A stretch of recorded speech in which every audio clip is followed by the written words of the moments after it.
Good morning students.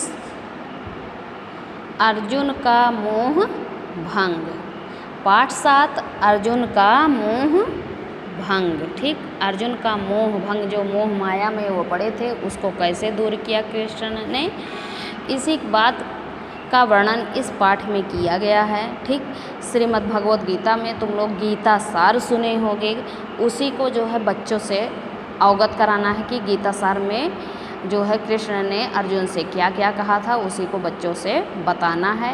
कर्म ही धर्म है का गुण बच्चों में विकसित, मतलब हमारा कर्म ही सबसे बड़ा धर्म है, उसी को बच्चों के गुणों में विकसित करना है। ठीक, पाठ का सार है प्रस्तुत एकांकी अर्जुन का मोह भंग। यह एकांकी है, ठीक, महाभारत ग्रंथ से अवतरित है, जिसके रचयिता वेद व्यास हैं।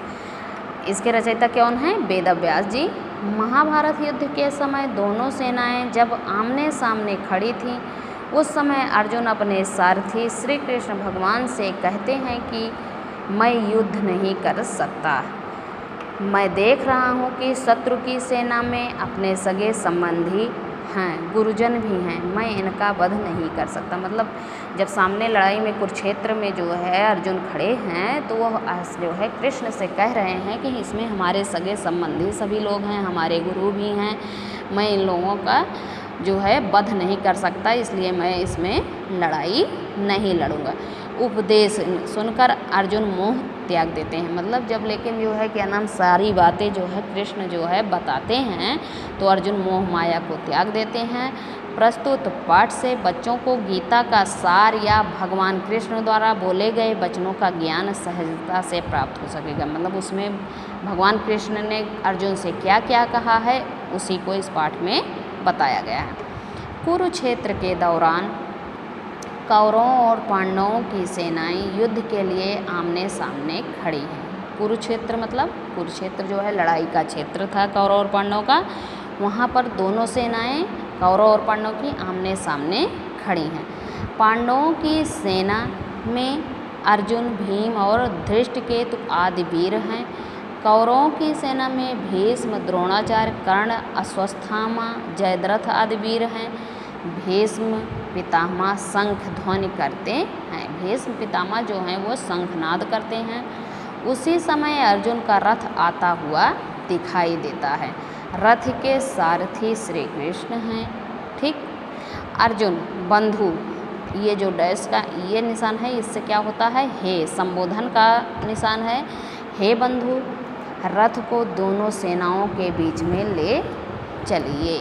हे बंधु, रथ को दोनों सेनाओं के बीच में ले चलिए, जिससे मैं देख सकूं कि मुझे किस किस से युद्ध करना है। कौन कह रहा है? अर्जुन कह रहे हैं। किससे कह रहे हैं? कृष्ण से, कि हे बंधु, बंधु माने भाई, रथ को दोनों सेनाओं के बीच ले चलिए, जिससे मैं देख सकूं कि मुझे किस किस से युद्ध करना है। श्री कृष्ण, जैसी तुम्हारी इच्छा। श्री कृष्ण जब उनके सारथी बने हैं, तो वो कह रहे हैं कि जैसी तुम्हारी इच्छा। रथ को आगे बढ़ाया। हे पार्थ, हे पार्थ किसे कह रहे हैं? अर्जुन को हे पार्थ कहा जाता है। इस स्थान से तुम सभी वीरों को देख सकते हो। मैं जहाँ हूँ, जिस स्थान पर हूँ, यहाँ से तुम अपने सभी वीरों को देख सकते हो। अर्जुन शत्रु पक्ष की ओर देखकर, मतलब अपने शत्रु की तरफ देखकर, अरे यह मैं क्या देख रहा हूँ? अरे हे भगवान, मैं क्या देख रहा हूँ? यहाँ तो पितामह भीष्म हैं, गुरु द्रोण और मामा शल्य खड़े हैं। क्या इस युद्ध में विजय पाने के लिए, क्या यह इस लड़ाई में विजय पाने के लिए मुझे अपने गुरुजनों और संबंधियों का ही वध करना होगा?